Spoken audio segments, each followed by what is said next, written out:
ये कहानी है दोंग क्योंग ताक की, जो एक वेब नोवेल कंपनी में एडिटर का काम करती है। अपने पेरेंट्स के डेथ के बाद वही है जो अपना और अपने भाई का ध्यान रखती है। एक दिन हॉस्पिटल में उसे पता लगता है कि उसे ब्रेन ट्यूमर है और डॉक्टर उसे बायोप्सी करवाने की सलाह देते हैं, लेकिन वो ये कहते हुए मना कर देती है कि वो ऐसा नहीं करवा सकती क्योंकि ऑलरेडी उसने अपने ऑफिस से बहुत ज़्यादा छुट्टियां ले रखी हैं। बाद में डॉक्टर उसे बताते हैं कि वो ज़्यादा से ज़्यादा 3 या 4 महीने जिंदा रह पाएगी, लेकिन अगर वो सर्जरी करवाए तो 1 साल तक जिंदा रह सकती है। बाद में अपनी हर मायूसी को छुपाते हुए क्योंग ताक बोलती है कि डॉक्टर, आप जल्दी से जल्दी हमें नेक्स्ट एपिसोड्स की राइटिंग सबमिट करवा दीजिएगा क्योंकि आने वाले इवेंट के लिए ये बहुत इम्पॉर्टेंट है, और बाकी सब डिटेल्स वो उन्हें ईमेल कर देगी। जिससे हमें पता लगता है कि डॉक्टर साथ ही साथ एक राइटर भी हैं। बाद में जब क्योंग ताक हॉस्पिटल से बाहर निकल रही होती है तो उसकी टक्कर म्योलमांग से होती है और उसे देखते हुए वो सोचती है कि ये कितना हैंडसम है, जिस पर म्योलमांग बोलता है कि उसे पता है वो बहुत हैंडसम है, लेकिन क्या करे, वो अभी थोड़ा बिजी है। बाद में हम देखते हैं कि म्योलमांग किसी का इंतज़ार कर रहा होता है और जैसे ही वो 5 तक काउंटडाउन ख़त्म करता है, हॉस्पिटल में बहुत सारे इंजर्ड्स लोगों को लेके आया जाता है और तभी टीवी पर ये रिपोर्ट दिखाई देती है कि कैसे एक पर्सन ने 7 लोगों को नाइफ से घायल कर दिया और उसके बाद उसने सुसाइड अटेम्प्ट करने की कोशिश की, और यही वो क्रिमिनल है जिसके लिए म्योलमांग यहाँ पर आया था। तभी हम देखते हैं कि क्योंग ताक रिसेप्शनिस्ट को बोलती है कि वो ये बिल 3 महीने की इंस्टॉल्स में पे करना चाहती है, जिससे हमें पता लगता है कि क्योंग ताक की फाइनेंशियल कंडीशंस ज़्यादा अच्छी नहीं हैं। तभी एक नर्स म्योलमांग के पास आती है और पूछती है कि डॉक्टर, आप किस डिपार्टमेंट से हो? तो म्योलमांग उसे हिप्नोटाइज कर देता है और बोलता है कि तुम पेशेंट्स के बाहर पर्दे लगाओ। फिर म्योलमांग उस पेशेंट को बोलता है कि तुम इतनी आसानी से नहीं मर सकते, कभी कुछ चीज़ें ज़िंदगी में मौत से भी ज़्यादा खौफनाक हैं और इसी को हम ज़िंदगी कहते हैं। तुम्हारा जो दुर्भाग्य होगा ना, वो एक दिन तुम्हारे पास अपने आप चल के आएगा। फिर हम देखते हैं कि म्योलमांग गोडेस से मिलता है और वो गोडेस से बोलता है क्या वो ऐसा सब करते करते थकती नहीं? तो गोडेस बोलती है कि तुम थोड़ा सा पेशेंस रखो, ये कभी भी इतना बोरिंग नहीं है। मैं तो इस दुनिया के बगीचे में एक माली की तरह हूँ, मैं उनको पानी देती हूँ, सनलाइट देती हूँ और चेरिश करती हूँ, पर कभी भी ये नहीं बता सकती कि कौन सा पौधा कैसा होगा। कुछ पौधे मेडिसिन में यूज होते हैं तो कुछ इतने जहरीले हैं जो बाकी सबको मार देते हैं, इसीलिए मैं कभी भी नहीं बता सकती कि आगे चलकर कोई कैसा होगा।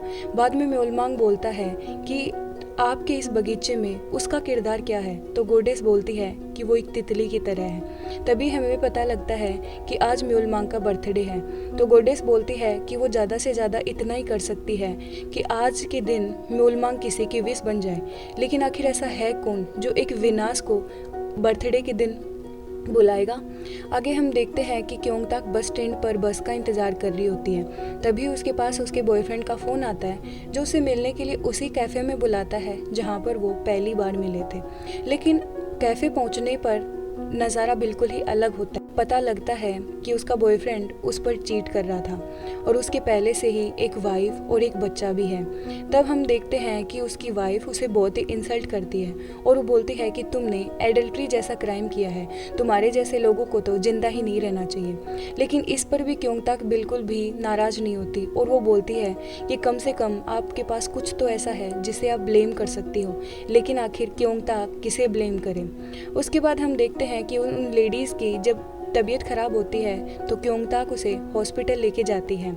इन सब चक्कर में क्योंग ताक बहुत ही लेट हो जाती है और जब वो ऑफिस पहुंचती है तो उसके बॉस उस पर बहुत ज़्यादा डांट लगाते हैं और वो बोलते हैं कि वो इतना लेट क्यों आई है।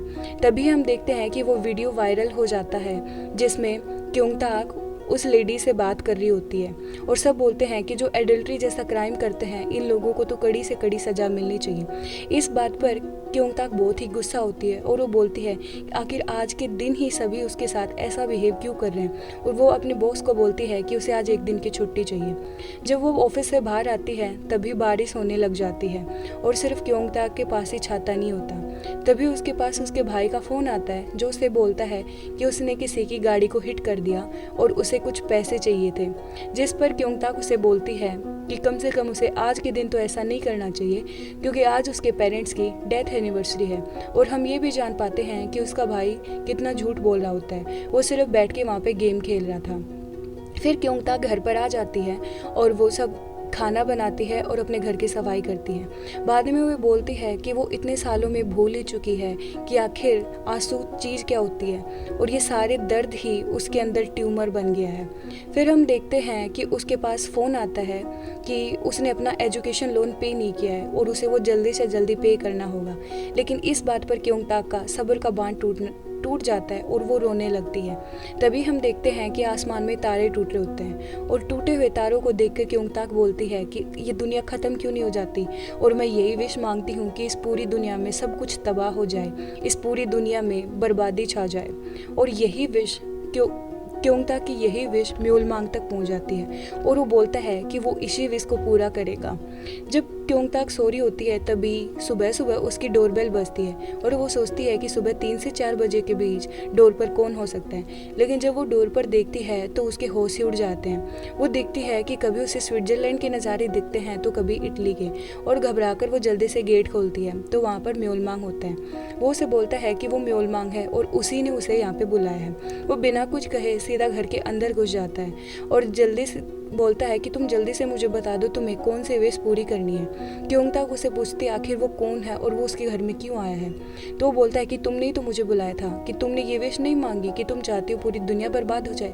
तो क्योंगताक बोलती क्या तुम मुझे छुपकर सुन रहे थे। तभी क्योंगताक पुलिस के पास फ़ोन करने की कोशिश करती है लेकिन उसका फ़ोन ऑफ हो जाता है। फिर वो घर से बाहर भागने की कोशिश करती है तो उसके घर का गेट बंद हो जाता है। तभी म्योलमांग उसे बोलता है कि देखो तुम्हारे पास ज़्यादा टाइम नहीं है, अगले आने वाले 100 दिनों में तुम मरने वाली हो, इसलिए जल्दी से मुझे अपनी विश बता दो।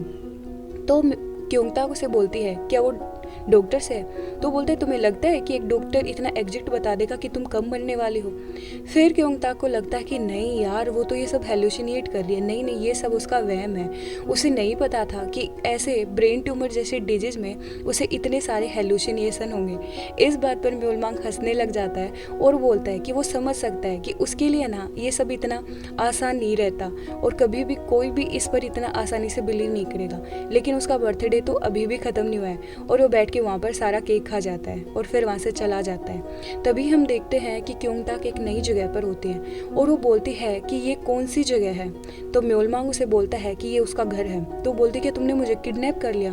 तो बोलता है नहीं, मैं तुम्हारे ड्रीम के थ्रू यहाँ पर आया हूँ। तो बोलती तुम्हें लगता है कि अभी मैं सो रही हूँ। वो बोलता है हाँ। तो तभी वहाँ से क्योंगताक भागने की कोशिश करती है लेकिन जैसे ही वो गेट खोलती है ना तो उसके होश उड़ जाते हैं क्योंकि वो ऊपर आसमान में होती है। ये सब उसके लिए अनबिलीवेबल था। तभी हम देखते हैं कि म्योलमांग वहाँ का सारा नज़ारा इस बार वो ज़रूर उसकी विश पूरी करेगा। फिर हम देखते हैं कि उधर क्योंगताक की आंखें खुल जाती हैं और वो सुबह उठकर देखती है तो उसे लगता है ये सिर्फ एक बुरा सपना था। बाद में जब ऑफिस में मेट्रो में जहाँ पर भी होती है ना तो म्योलमांग उसका पीछा छोड़ता है जिससे उसे लगता है कि कुछ ना कुछ तो उसका हेलुसिनेशन होगा। वो जैसे ही बाहर निकलती है तो फिर उसे म्योलमांग बोलता है कि वो उसकी विश पूरी करना चाहता है। जैसे ही वो सोप पर जाती है तो वो उसे बोलता है कि वो इसकी विश पूरी करना चाहता है। उससे क्योंगताक बहुत ही परेशान हो जाती है। फिर जब वो ऑफिस जाती है तो वो देखती है उसकी फ्रेंड उसे बताती है कि आज जो राइटर हैं वो अंदर आ चुके हैं। लेकिन जब वो अंदर जाती है तो वो देखती है राइटर और कोई नहीं बल्कि म्योलमांग है। फिर वो म्योलमांग से पूछती है कि वो उसका पीछा क्यों नहीं छोड़ना और उसे उससे क्या चाहिए। तो बोलता है कि तुम्ही ने तो विश मांगी थी कि दुनिया बर्बाद हो जाए और अब तुम ही से पीछे हट रही हो। फिर हम देखते हैं कि वो बार बार म्योलमांग उसका माइंड रीड कर लेता है। तो वो बोलती कि तुम्हें समझ नहीं आता, तुम बार बार मेरे माइंड कैसे रीड कर लेते हो। तो बोलता है मैं माइंड रीड नहीं करता बल्कि लोगों की बातें सुनता हूँ। और इस पर क्योंगताक को बहुत गुस्सा आता है। तो बोलती तुम रीड करते हो या फिर सुन लेते हो, मुझे उससे कोई फ़र्क नहीं पड़ता लेकिन तुम मेरा पीछा छोड़ दो। और वो वहाँ से गुस्से में बाहर निकल जाती है।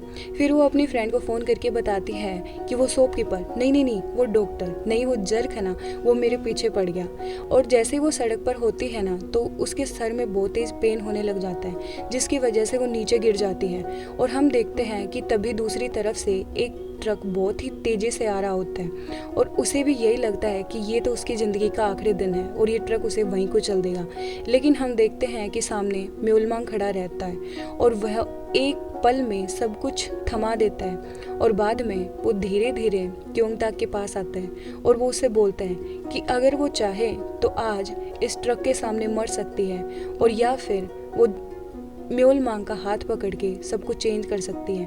और हम देखते हैं कि क्योंगताक धीरे धीरे म्योल मांग का हाथ थाम लेता है।